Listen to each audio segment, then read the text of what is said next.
जन स्वराज के संस्थापक प्रशांत किशोर अक्सर अपने बयानों के चलते जाने जाते हैं और सुर्खियों में बने रहते हैं। हाल ही में प्रशांत किशोर ने प्रधानमंत्री नरेंद्र मोदी, राहुल गांधी, लालू प्रसाद यादव से लेकर तेजस्वी यादव तक ऐसा बयान दिया कि राजनीतिक हलचल तेज हो गई है। जन स्वराज के संस्थापक और चुनावी रणनीतिकार प्रशांत किशोर ने ऐलान किया कि 2 अक्टूबर को वो अपने संस्था को राजनीतिक पार्टी में बदलेंगे। वो पूरे राज्य का दौरा भी कर रहे हैं। वहीं पटना में पत्रकारों से बात करते हुए जन स्वराज के संस्थापक प्रशांत किशोर ने कहा कि केंद्र सरकार का भविष्य इस बात पर तय करता है कि विधानसभा के चुनावों में वो कैसा प्रदर्शन करती है।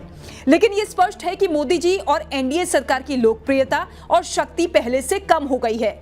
अभी चल रहे जम्मू कश्मीर और हरियाणा के चुनाव और अगले 2 साल में महाराष्ट्र, झारखंड, बिहार, बंगाल, असम में प्रस्तावित चुनाव के नतीजे तय करेंगे कि केंद्र की मोदी सरकार अपना कार्यकाल पूरा कर पाएगी या फिर नहीं।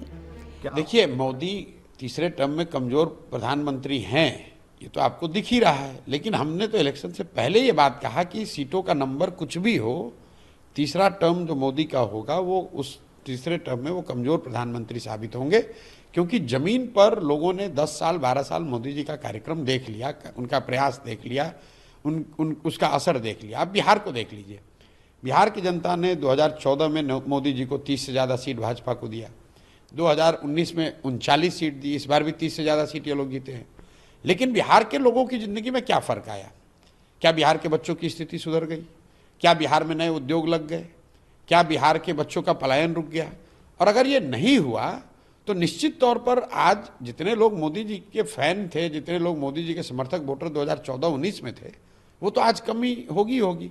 और लोकतंत्र में लीडर की जो ताकत है, वो ताकत क्या है? जनता का सपोर्ट। जब प्रशांत किशोर ने पत्रकारों के सवालों का जवाब दिया तो कहा कि अन्य राज्यों का वो नहीं बता सकते, लेकिन बिहार के बारे में उन्हें पता है कि यहाँ पर बीजेपी का कोई अपना नेतृत्व राज्य में नहीं है। पार्टी लाचार स्थिति में है, इनकी यहाँ पर कोई बात नहीं कर रहा। पार्टी पूरी तरह यहाँ पर नीतीश कुमार के भरोसे है और सब जानते हैं कि उनके भरोसे चुनाव नहीं जीता जा सकता। बिहार में बीजेपी का एक एक कार्यकर्ता जानता है कि नीतीश के चेहरे पर नहीं जीता जा सकता है चुनाव। बीजेपी के साथ एक बड़ी विडंबना ये है कि वो जानते हैं कि अगर नीतीश कुमार को यहां से हटाते हैं तो दिल्ली की सरकार गिर जाएगी, और अगर बिहार से नहीं हटाया तो यहां पर हार का सामना करना पड़ेगा। वहीं प्रशांत किशोर ने लालू प्रसाद यादव को अपने बयानों में घेरते हुए कहा कि जन स्वराज अभियान की शुरुआत में कहा गया था कि इसका एक महत्वपूर्ण उद्देश्य उस राजनीतिक मजबूरी को खत्म करना है जिसके तहत पिछले 25 से 30 सालों में लोगों ने लालू प्रसाद के डर से बीजेपी को वोट दिया और कोई विकल्प नहीं होने के कारण बीजेपी के डर से लालू प्रसाद यादव को वोट दिया। इसके लिए जरूरी है कि बिहार की जनता एक बेहतर विकल्प तैयार करे।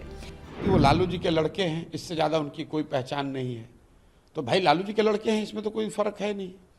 मैंने कहा कि वो 9th पास नहीं किए हैं, 9वां फेल है। जन स्वराज के संस्थापक प्रशांत किशोर ने कांग्रेस नेता राहुल गांधी को राजनीतिक सबक देते हुए उन्हें 1960 के दशक के दौरान इंदिरा गांधी की शक्ति की याद दिलाई। हालांकि उन्होंने कहा कि 2024 के चुनावों से पता चला है कि राहुल गांधी को अभी भी देश का नेता बनने के लिए एक लंबा रास्ता तय करना है।